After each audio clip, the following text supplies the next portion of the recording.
నమస్తే welcome to our channel. Allu Arjun 'Pushpa 2' issue రోజు రోజుకి పెరుగుతూ పోతూ ఉంది.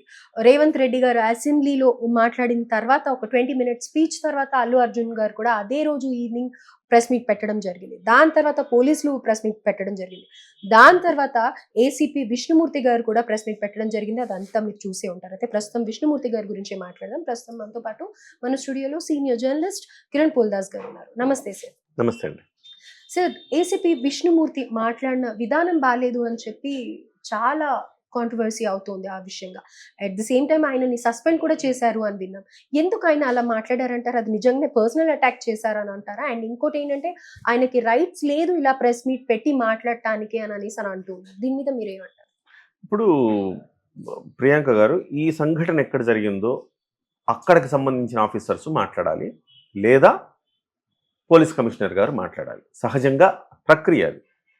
అలా కాకుండా ఈ ఇష్యూస్తో సంబంధం లేకుండా విష్ణుమూర్తి గారు వచ్చి మాట్లాడటం అనేది కొంచెం ఇబ్బందికరమైన పరిస్థితి. సో దీని మీద పోలీస్ ఆఫీసర్స్ కూడా ఎందుకు ఎలా మాట్లాడారు విష్ణుమూర్తి గారు అని తలలు పట్టుకుంటున్నారు. ఎందుకంటే విష్ణుమూర్తి గారు సస్పెండ్ అయ్యారని సమాచారం ఏదో వస్తూ ఉంది.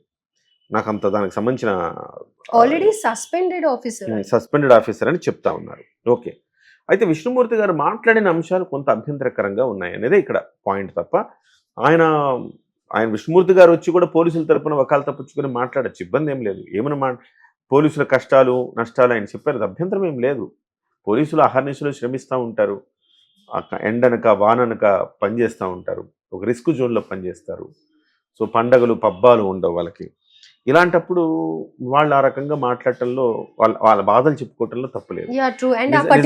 నిజంగా ఆ పర్టికులర్ ఇన్సిడెంట్ లో కూడా వాళ్ళ బాధను వాళ్ళు చెప్పుకోవటంలో తప్పేముంటుంది? తప్పేం లేదు. కాకపోతే దీనికి సంబంధం లేని విషయాలు ఆయన మాట్లాడి నిన్న అంటే రీళ్లు కట్ చేస్తాను, తోలు పగలగొడతాను, ఇట్లాంటి మాటలు ఏవైతే మాట్లాడారో అవి కొంచెం ఒక్క నిమిషం మేమంతా ఒక 10 నిమిషాలు అంటే 1,30,000 మంది ఉన్నాము, మేమందరం కనుక ఒక్కసారి తలుచుకుంటే మీ బతుకులు ఏమవుతాయి చూడండి. ఎలా ఎందుకు తలుచుకోవాలి? వాళ్ళంతా గవర్నమెంట్ సర్వెంట్స్ కదండి. గవర్నమెంట్ సర్వెంట్స్ అంటే పబ్లిక్ సర్వెంట్సే. వాళ్ళు ఆ రకమైన ధోరణి ఎవరైనా ఇప్పుడు వాళ్ళ హక్కుల కోసం వాళ్ళు పోరాడచ్చు, తప్పేం లేదు. ఇవాళ అల్లు అర్జున్ గారు కూడా వాళ్ళని ఏమన్నా దూషించాడా? ఏమీ లేదు. వాళ్ళని ఎక్కడన్నా కించపరిచారా? ఏమీ లేదు.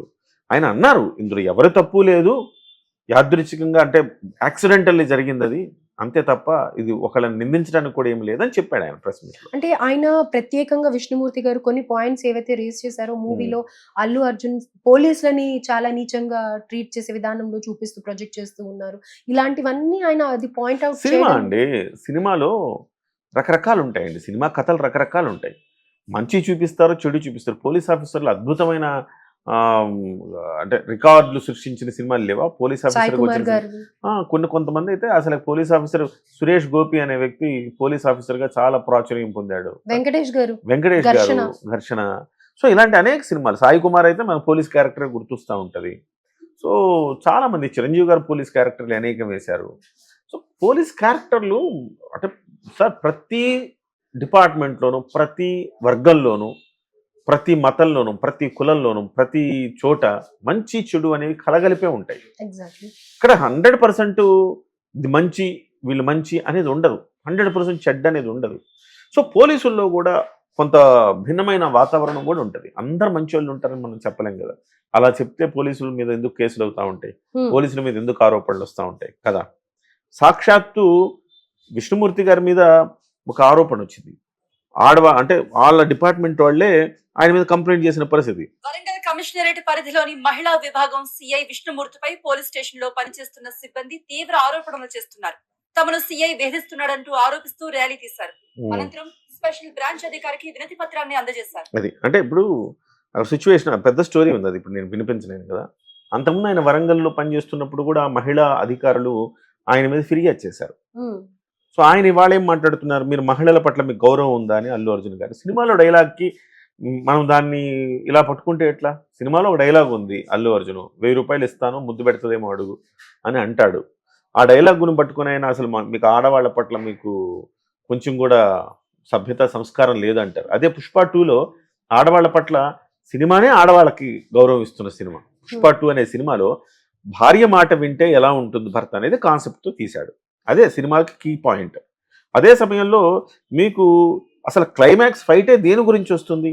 ఒక ఆడపిల్లను బలవంతంగా చెరబట్టిన వాళ్ళని చంపటం మీద, వాళ్ళని వాళ్ళని వాళ్ళని చెర నుంచి విడిపించడం మీద సినిమా ఆధారపడి ఉంటుంది. సో కాబట్టి ఇక్కడ ఆడవాళ్ళని గౌరవించలేదు, అసలు ఆడవాళ్ళని గౌరవించాలి అని చెప్తూ పుష్ప 2 సినిమా సాగింది.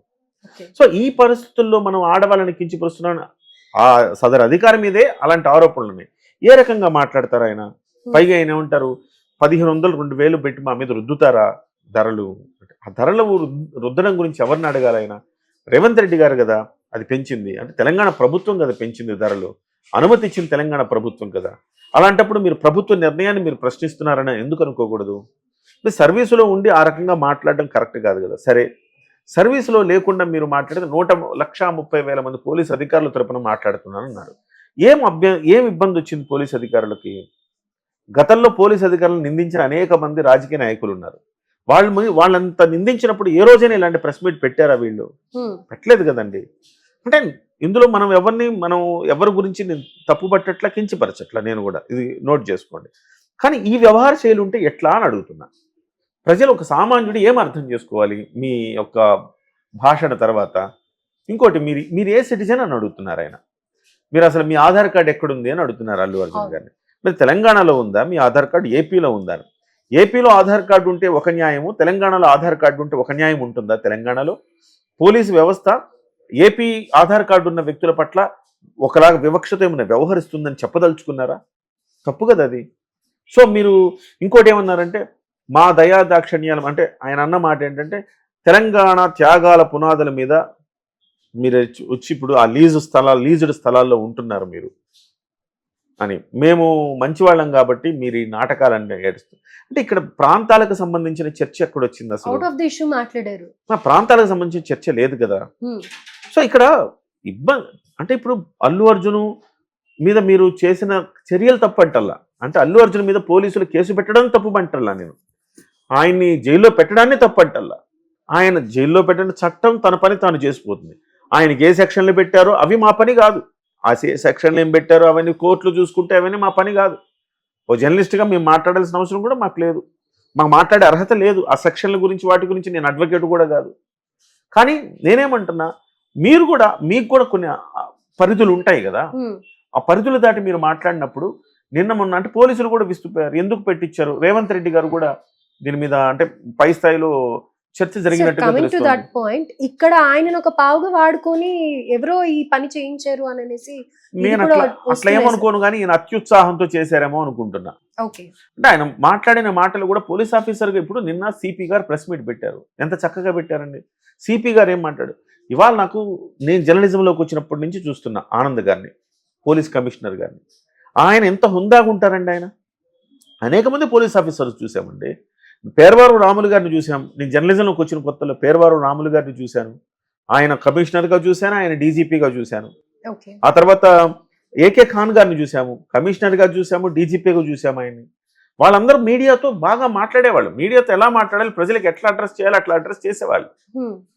కానీ ఇప్పుడు సిపి ఆనంద్ గారు చూస్తున్నాము, ఆయన ఏసీపీగా ఉన్నప్పటి నుంచి చూస్తున్నాము, ఏసీపీ డీసీపీ వాళ్ళ పోలీస్ కమిషనర్గా ఉన్నారు. ఆయన కూడా ప్రెస్ మీట్ పెట్టారు కదా, ఎంత హుందాగా పెట్టారు. అల్లు అర్జున్ గారు ఏ పరిస్థితుల్లో అక్కడ ఏం జరిగిందని చెప్పడానికి ఆయన ప్రెస్ మీట్ పెట్టారు నిన్న, చాలా హుందాగా జరిగిందా? అది అధికారికమైన ప్రెస్ మీట్ అనిపిస్తుంది నాకు. మళ్ళీ మధ్యలో మీరు ఎందుకు అంటే, ఇది ఏం చెప్పదలుచుకున్నారంటే, ఇది అధికారికమైన ప్రెస్ మీట్ కాదని మనకు అర్థమవుతోంది. ఆయన అత్యుత్సాహంతో వచ్చి మాట్లాడాడు తప్ప ఇది అధికారికమైన ప్రెస్ మీట్ కాదు. ఆయన పోలీస్ డ్రెస్లో లేడు, కోట్ వేసుకుని వచ్చాడు, ప్రెస్ క్లబ్లో పెట్టాడు. ఆయన పోలీస్ స్టేషన్లో పెట్టలేదు, ఆయన ప్రెస్ క్లబ్లో ఆయన ఈ ప్రెస్ మీట్ నిర్వహించాడు. అంటే మనకు అర్థమవుతోంది ఏంటంటే, ఆయన అధికారికంగా పెట్టలేదు ప్రెస్ మీట్, అనధికారికంగా పెట్టారు. కాబట్టి దాన్ని అంతగా మనం తీసుకోవాల్సిన అవసరం కూడా లేదు. అధికారికంగా పెట్టుంటే డెఫినెట్గా ఇందులో పెద్ద ఇష్యూ వచ్చేది. ఇది అధికారికం కాదు కాబట్టి, ఆయన సస్పెన్షన్లో ఉన్నారు కాబట్టి వస్తుంది. ఈవెన్ సస్పెన్షన్లో ఉన్నా కానీ ఆయన సర్వీస్లో ఉన్నారు కదా. సస్పెన్షన్ అంటే తాత్కాలికమైనదే, సర్వీస్లో ఉన్నారు కదా. మరొక తప్పు చేసినట్టుగా భావించాలా, ఆయన ఈ సర్వీస్ రూల్స్ని అతిక్రమించి మాట్లాడినట్టుగా మనం భావించాలా అనేది బహుశా గవర్నమెంట్ చూసుకుంటుంది అనుకుంటున్నా. బట్ ఆయన మాట్లాడిన మాటలు కొంత అంటే సగటు వ్యక్తులకు కొంత ఆలోచింపజేసేగా ఉన్నాయి అన్నమాట. మీరు మాట్లాడండి, మీరు అక్కడ కూడా మాట్లాడొచ్చు, చాలా విషయాలు మాట్లాడొచ్చు. మా పోలీసులకు ఎట్లా ఉంటుందండి, 25 మంది ఒక స్టేషన్కి ఉంటే మీరు ఎట్లా మొత్తం ఇంత మంది మార్బలంతో వస్తే ఎట్లా మేము కాపలా కాయగలుగుతాం, వ్యాలిడ్ పాయింటే. Yeah. అవి కాకుండా ఇతర మాటలు ఇతరత్ర అంశాలు ప్రస్తావించడమే ఇక్కడ ప్రధానంగా ఇబ్బంది అయింది తప్ప అంతకు మించి ఏం కాదు. సో పోలీసులు తర్వాత క్లారిఫికేషన్ ఇచ్చేశారు. సో వాళ్ళు అధికారికంగా ప్రెస్ మీట్ పెట్టిన తర్వాత విష్ణుమూర్తి గారి ప్రెస్ మీట్కి ఇంకా పెద్దగా